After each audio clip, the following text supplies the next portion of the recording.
Good morning. This is Rick Gleason and Don King from the Heartbeat of Worker Health and Safety. And we're coming to you today from the University of Washington, the Region 10 OSHA Training Center. We've been covering Washington, Alaska, Oregon, and Idaho for OSHA for about the last 21 years.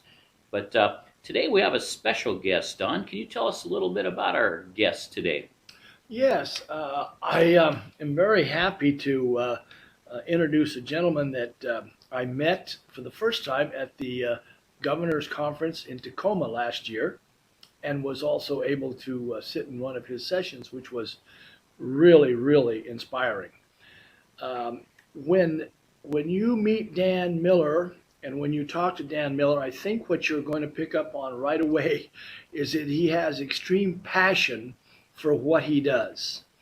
And I think that is what really makes things work in the workplace and in management and every place else.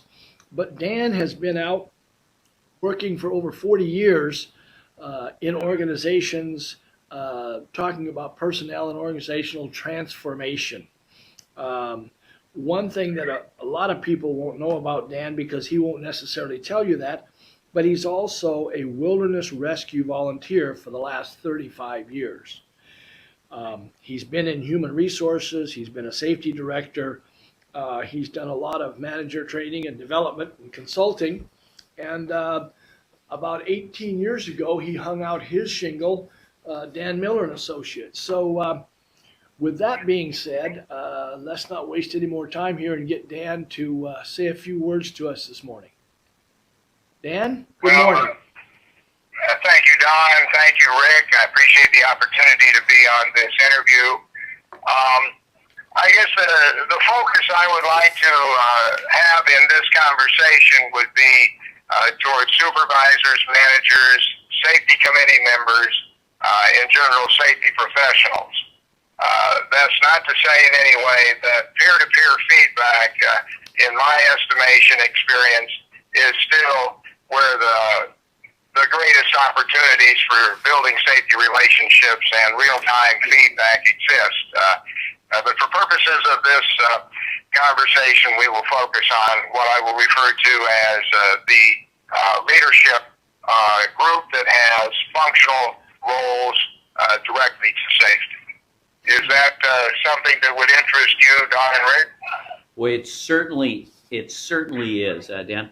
And that's a lot of our target group that will be listening right now. And so give us some ideas, thoughts, comments, suggestions. How do you reach that group? How do you affect them? How do you motivate them? How do you get their attention? Okay. The topic of this discussion I named Building Safety Relationships, Proven Strategies for Success. So I may be drawing on some of my continuous improvement experience that started way back in the 70s with Dr. Deming, as well as some of the more recent Lean Six Sigma principles. The first one I would say is critically important for leaders in those functional roles is a concept I call the coach makes the rounds. In the Lean world, it's many times referred to as a gimbal walk. But I like to keep it in plain terms, the coach makes the rounds.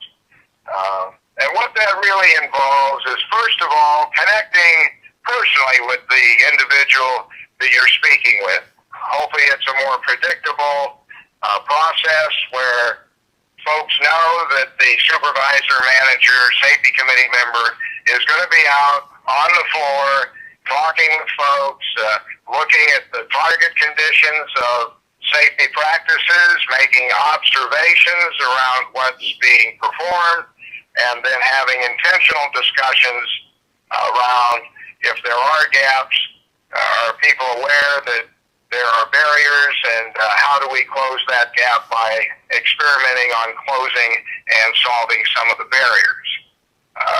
One of the key points I want to highlight is that the personal relationship, what many times folks refer to as the radio station, what's in it for me is still, after 45 years of doing this work, the most critical part of the Coach Makes the Rounds process. And what I mean by that is if I came up to you, Don, and said, Don, how are you doing today? The grandchildren still playing music and enjoying that creative expression. Or I might say, Rick, how's everything going with coaching the Little League or volunteering with the Boy Scouts or Girl Scouts? Everybody has something that personally connects with them, meets their needs in a variety of different ways. And when we can start from that place of relational connection, personally being interested, sincerely, genuinely being interested in the other person as a human being, then it moves into the discussions around safety in a much more meaningful way. Hence, when I say thank you so much, Rick, for wearing the eye protection, the ear protection, around the pedestal grinder, around the chemicals, or whatever the exposure is, you're sure going to enjoy coaching those kids and seeing how they're growing as human beings. Well, that Don, makes sense. Thank you for following the safety protocols or practices. You're sure going to enjoy those things that mean a lot to you at home. I like that very, very much, Dan. That's really right center on. My question is, and then in the middle of this, when they say, I can't talk now because we're under pressure for production, my supervisor's really upset. Where do we go from there? Well, if I'm coming up, I'm making the rounds, and this is not a good time for conversation because the organization has production needs. The supervisor is being held accountable to make whatever target conditions that are in production quality, those kinds of indicators. I respect that. I'm not going to bully my way into that conversation because it will be a conflict of interest in terms of honoring the needs that the employee or the worker is trying to meet in terms of production. What I will do is I will be back round and we'll have a conversation about safety at another time. The exception to that would be if I come upon a situation where there are unsafe work practices, at-risk behaviors. I will immediately show up with, I'm imagining you would like me to look out for your safety. Could you please get off of the chair and let's get some conversation started around, are you aware we have a performance standard and expectation to always use the ladder ascending device, 3-point contact, ascend and descend. We don't use buckets and chairs. Let's explore what is missing in the system as to why we would have this individual on a bucket or a chair doing elevated work. Got it. That makes total sense. And then have the coaching experience in private away from wherever the situation was. Got it. So, hey, Does that align with the University of Washington principles of human interaction and enhancing safe practices? Absolutely. That fits in perfectly. Oh, my gosh. So, so in the first case then, under the coaching, you're saying, hey, people don't really care how much you know until they know how much you care. And so you're there, you're talking with them, you're interacting with them, and then what are some of the next steps that you recommend? Well, at that point, I may really, in the observational piece, I'm always wanting to look for what are the desired states we want. How are people meeting performance expectations? Which, by the way, is one of my top critical concepts of provide people with clear expectations.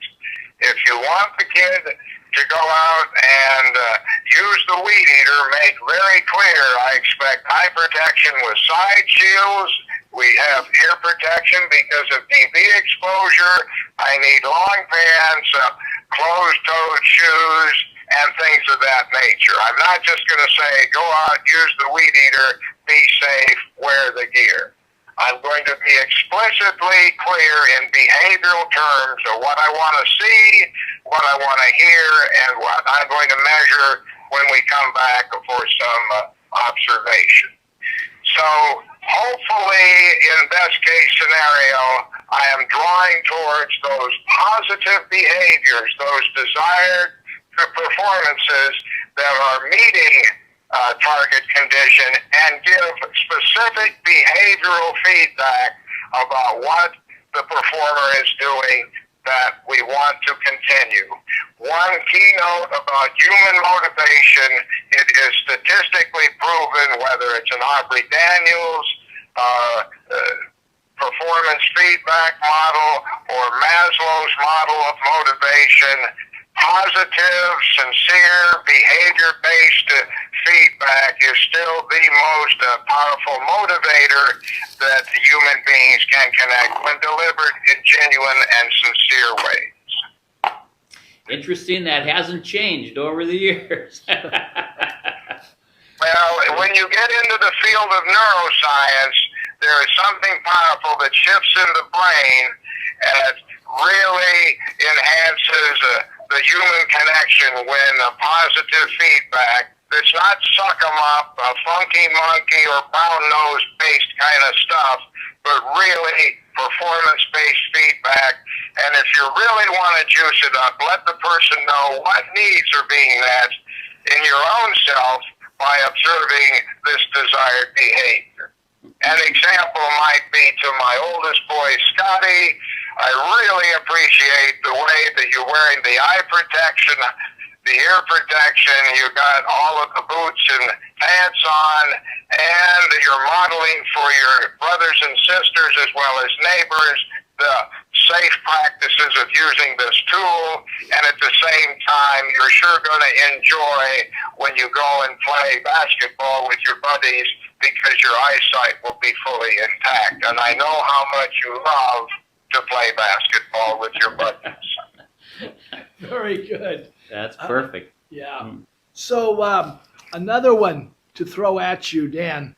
The supervisor that says, well, all of this is common sense. I'm not a babysitter.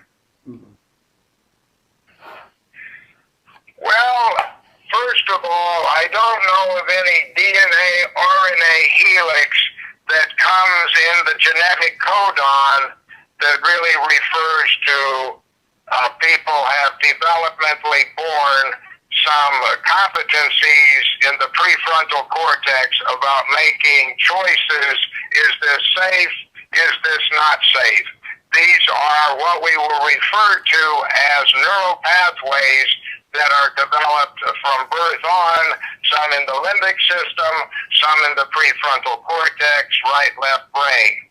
Hence the notion that someone arrives on the planet with the common sense that you wear eye protection around a weed eater, a pedestal grinder, caustic soda, or some other exposure is not going to hold water. Yes. Okay. Makes sense. Well, Makes sense. Yes, totally. Okay, we're trying to develop neural pathways that then affect behavior, which is measurable and observable, and these neural pathways need to continue to be stimulated and innovated because, as we know, practice makes permanent. Yes. Good. Excellent. Hey, a couple things, Dan, is that we've got 3-4 minutes for a little summary, and then I really want to make sure we have your contact information. So if our listeners have anything, a place they can go, internet, website, research, anything where they could look you up. So some words of wisdom in conclusion.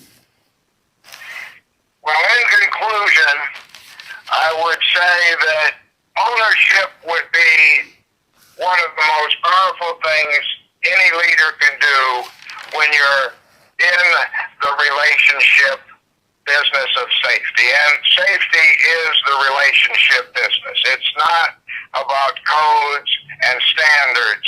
It's about connecting with people, connecting with people's needs from a genuine place that people matter and people's needs matter. And it's been my experience over decades and decades, people want to do a good job and people want to contribute in meaningful ways. Sure, there's a bell curve in any gene pool, standard deviation exists, and there may be a few folks that don't give a rip. But I believe, Deming believed, a lot of my practitioners that taught me over the years, people want to do a good job. That's a human condition. So taking all of that information, I always come back to personal ownership. If my son is not wearing the eye protection, if the coworker is not standing on a ladder, they're standing on a bucket, I need to first of all take a good old, I wonder how I'm contributing to this situation, as opposed to blaming my son or finding fault with the worker on the bucket. The power of taking ownership and saying, you know, son, I wasn't as clear in my expectations about using the weed eater today as I could have been. I own that, and let's do a redo so that we have full clarity of expectations. Or you go to the coworker and say, my heavens, there must be a broken part of our system or process, whether it's training or feedback or communication. I own those things, and you wouldn't be on a bucket if there weren't some teachable moments for me in this situation. Wow, that is so true, so true. Dan, where can we get your book or your information or your contact? Where could our viewers go? Well, I have a website, and for folks that may want to see some of the stuff I'm doing, it would be www.dan- and that's a dash, not an underscore, -miller.com. Repeat, www.dan-miller.com. And there will be some new developments coming out on that, Dawn. If you remember the key concepts that we were sharing at the conference, in the visual workplace that I presented, those as well as our reminder cards will be up on the website, and my understanding is that's a go live May 1st. So there's some exciting new things to come in the process. Excellent. And on that is contact information on you, if they can call a number if they want to talk to you, or somebody wants to get in touch with you to go speak somewhere? Exactly, just like you did. They can chase me down and give me a call and things of that nature. Okay, very good. All right. Well, Dan, we thank you so much for being on the show today, and I think you've just whetted our appetite for learning more about this whole issue. So, Don, any last thoughts, quotes of the day, words of wisdom? Yes, as a matter of fact, I think with hearing all the good things we just heard, I think that what I want to say is life is in the alive of change.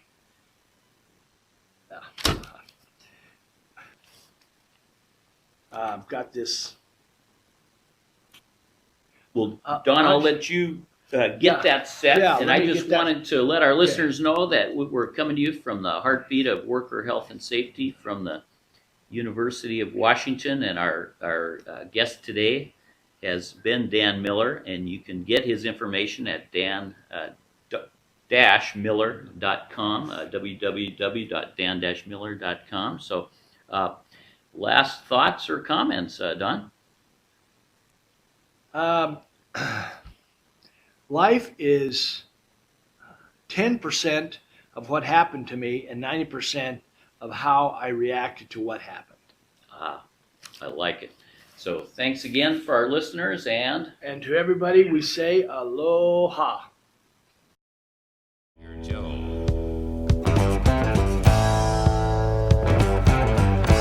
I was young and feisty, never did things by the book. Just let me get my toolbox and I'll take myself a look. I climbed up on the dozer and with my mechanic's pride said, you can keep it running, friend, while I poke around inside. Shake hands with danger, meet a guy you ought to know. I used to laugh at safety, now they call me Three-Finger Joe.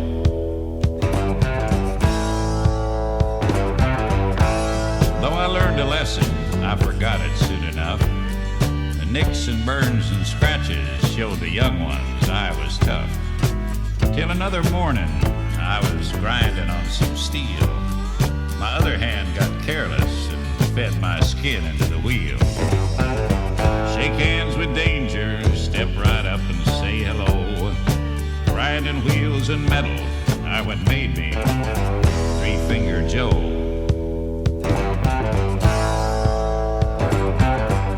I've seen mechanics burning and I've seen them take a fall just to save themselves a minute. I've seen them lose it all. I've watched them courting trouble, seen them take a chance and lose. They get careless for a moment, spend a lifetime with the blues. Shake hands with danger. Shake hands with danger. Shake hands with danger. Shake hands with danger. Shake hands with danger and some friends I used to know. Compared to them, I'm lucky to be just Three-Finger Joe.